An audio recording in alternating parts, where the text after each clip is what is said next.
No es que no se sepa producir, es que se olvidan los detalles. La excelencia está en los detalles. No hay ni un solo productor en Bolivia que no sepa producir cerdos. El problema está en que no llevan a cabo los detalles diariamente. ¿Cuáles son esos detalles según su experiencia? Identificar el comportamiento de la cerda cada día, realizar las rutinas que tienen que hacer cada día igual. Los animales dependen de nosotros.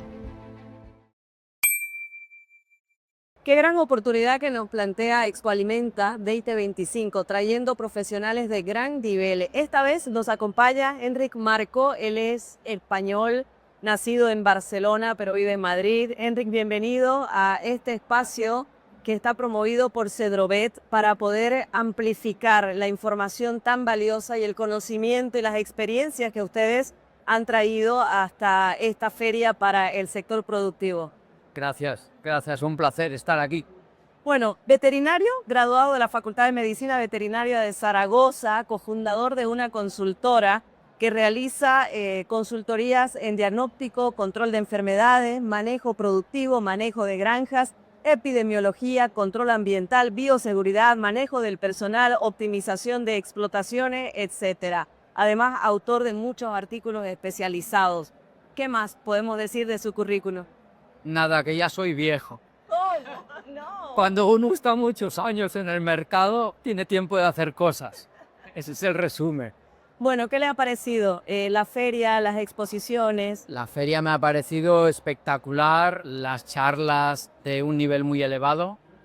Bueno, la alimenta siempre sorprende, sobre todo viniendo de Europa, porque cuando te dicen que está organizada por empresas privadas, que no es un simposio organizado por una sociedad científica, y ves el nivel, el grado de organización, la preparación de todo, realmente sorprende. Cuéntenos, por favor, un poco acerca de la especialización que usted tiene y la trayectoria que tiene dentro de la porcinocultura. Pues mira, yo me gradué en el 86 en producción animal, y en esos momentos la producción en Europa se hacía de una manera muy distinta como la hacemos ahora. Y no me gustó. Entonces tuve la oportunidad de salir fuera. En esos momentos se ganaba mucho dinero. Yo era soltero. No me gustaba cómo se hacían las cosas y decidí gastar todo ese dinero en formación. No habían másters, los doctorados eran doctorados muy científicos para quedarte en la universidad, y lo que decidí es, con la ayuda de veterinarios ingleses que en ese momento lideraban la producción porcina mundial, me hicieron como un programa de entrenamiento y pasé pues un año entre Inglaterra, Dinamarca, Alemania, luego estuve en Estados Unidos, y cuando volví montamos una consultoría dando un servicio distinto a lo que en esos momentos se hacía. Ahora, ¿y por qué decidió especializarse en producción porcina? Porque se me daba bien. Se me daba bien. Empecé trabajando en una compañía que hacía de todo. Hacía bovino, avicultura, porcino, pero estaba en una zona donde había mucha granja de porcino y se me daba bien. Y al final dices, si esto se me da bien, Claro, ¿por qué no lo voy a hacer? seguir la naturaleza. Claro. Ahora, ¿qué ha cambiado desde esa época donde usted dice que no le gustaba cómo se hacían las cosas a hoy? ¿Cuál ha sido la evolución, el camino de esa evolución? Somos mucho más técnicos, somos más científicos, hacemos las cosas siempre respaldados por ciencia, por información, y de hecho este tipo de eventos lo que hacen es que compartamos información, y eso antes no era así, era todo gris. No, se hace esto porque va bien, no, hazlo otro porque tal. Y yo creo que le hemos dado un enfoque, pues esto, más profesional. Hoy es profesional. ¿Podría darnos algunos highlights de lo que fue su presentación, lo que fue su conferencia, el tema que nos trajo? Sí, mira, mi tema era hablar de la reproducción en cerdas y cómo optimizarla. Y hablar de los detalles. El tema era la fertilidad bajo la lupa. Porque muchos ganaderos y muchos profesionales piensan que cuando una granja no está en el nivel más alto de producción, porque tiene un gran problema. Y no es así.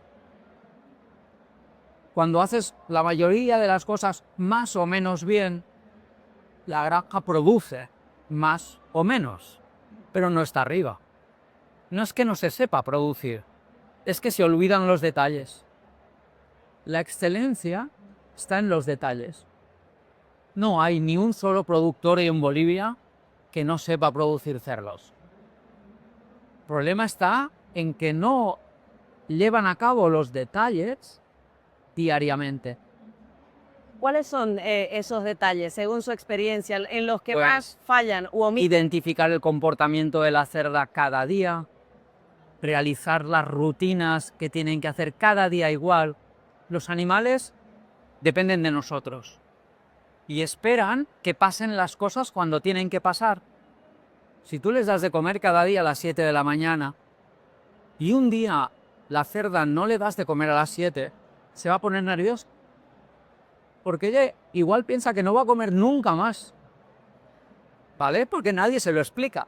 Y eso tiene un impacto directo en su fertilidad. Claro, y eso genera estrés y eso tiene un impacto directo sobre la reproducción o sobre la digestión.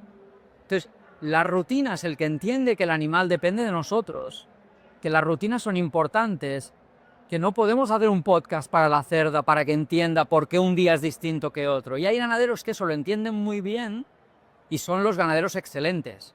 Son los que se salen de la tabla, los que son capaces de leer el comportamiento, de entender esto.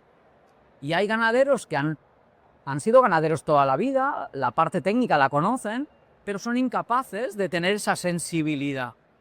Yo siempre digo, y se lo digo muchas veces a mis clientes, sobre todo empresas muy grandes, yo tengo 50.000 cerdas, ¿vale? Y quiero tener una productividad tremenda. Bien. Claro, como la que tiene un ganadero de 300.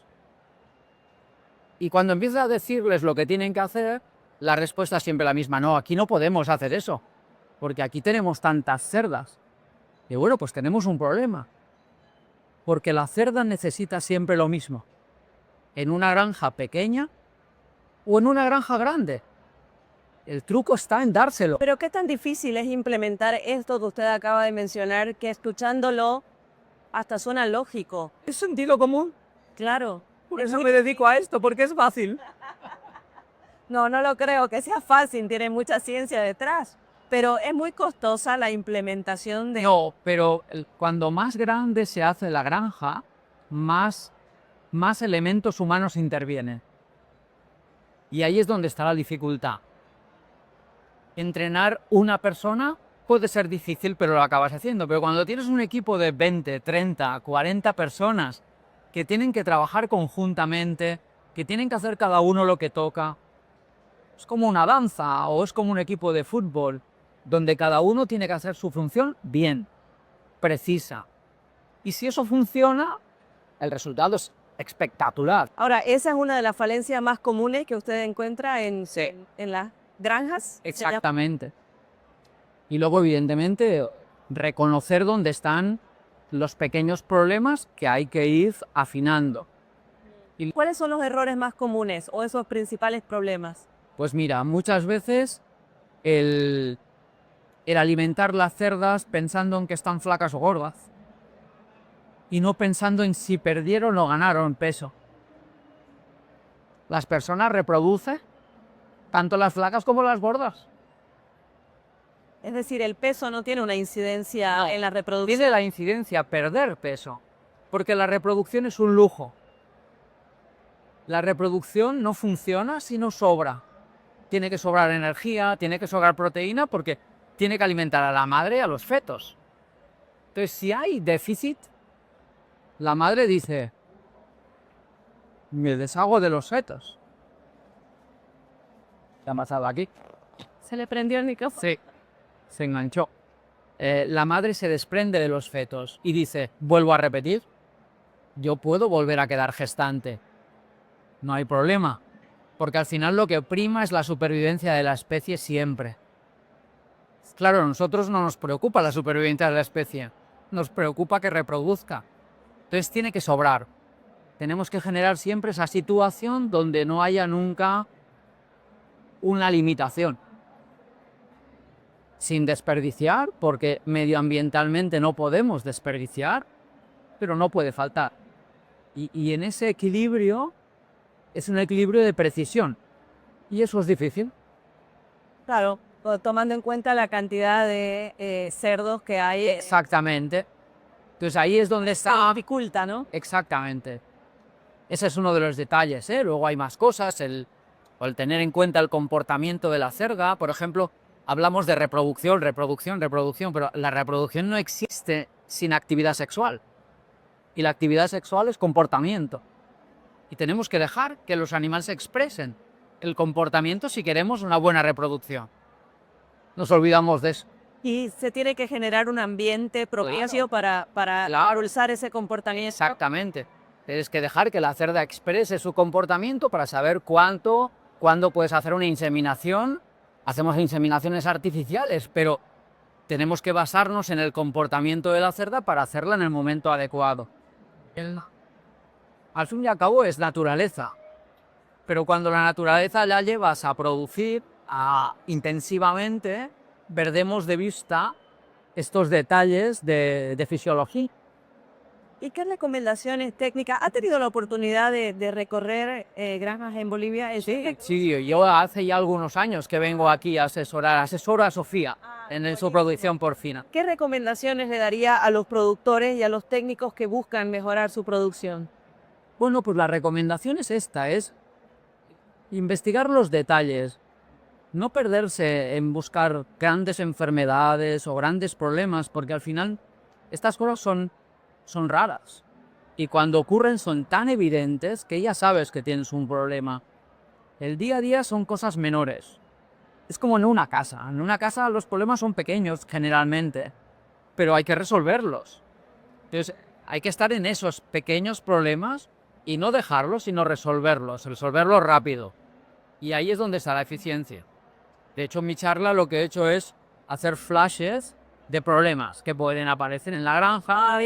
Sí, ¿no? Situaciones que se dan, que todo el mundo reconoce. ¿Y cuáles son las consultas más frecuentes que recibe usted de los problemas que aparecen en... Pues mira, las consultas es, las cerdas repiten, quiere decir, las cerdas tienen celos, es decir, expresión de su comportamiento reproductivo cada 21 días. O hemos inseminado la cerda y repite. Vuelve y no se queda gestante, no. Y muchas veces es porque está inseminada en el momento que no es correcto. A veces porque está en una posición donde la ventana le genera demasiada corriente de aire y no está cómoda y está estresada. O sea, cosas de estas pequeñas que generan una fase embrionaria. Los embriones son muy delicados y enseguida se pierden. Entonces es divertido, porque hay que estar pendiente de todos estos detalles pequeñitos. ¿Cuáles son otros de los problemas que mencionó dentro de su charla? Pues, por ejemplo, no detectar las pérdidas de gestación. A veces tenemos problemas y la cerda, igual que pasa en humanos, puede perder la gestación. Bueno, eso es un problema per se. Pero no detectarlo y seguir alimentando una cerda que no lleva nada dentro, lo que hace es que cada vez sea más costoso. Entonces ya no es solo detectar el problema, detectarlo rápido y volver otra vez a empezar. Por lo tanto, es hacer las cosas bien y tener la capacidad de detectar eso. Todo se hace a través de la presencia y de la observación. De la observación, del uso del estímulo del berraco, ver cómo las cerdas se comportan, y eso hay que hacerlo todos los días. Hay gente que dice, no, yo lo hago el miércoles y el jueves. Bueno, ¿y el lunes? ¿Y el martes? ¿Y el martes? Claro. Si hablamos de tecnología y de sistemas innovadores que se están aplicando en el tema de la mejora de la competitividad y de la productividad, ¿cuáles podríamos mencionar que entusiasmen al sector? Yo creo que de las cosas más revolucionarias que están apareciendo es lo que se llama no es una modificación genética, sería la edición genética. Es las mismas terapias genéticas que se están empezando a aplicar en personas. Imagínate una persona que tenga un defecto genético que le genere una anomalía. Si fuésemos capaces de modificar ese gen, ¿vale? Y decir, quito ese gen que genera la anomalía, esa persona no tendría ese problema. Bueno, pues uno de los avances más recientes es alguna enfermedad que tenemos que genera muchas pérdidas. Por ejemplo, es un virus y multiplica en una célula en concreta. Una célula que hay muchas del mismo tipo.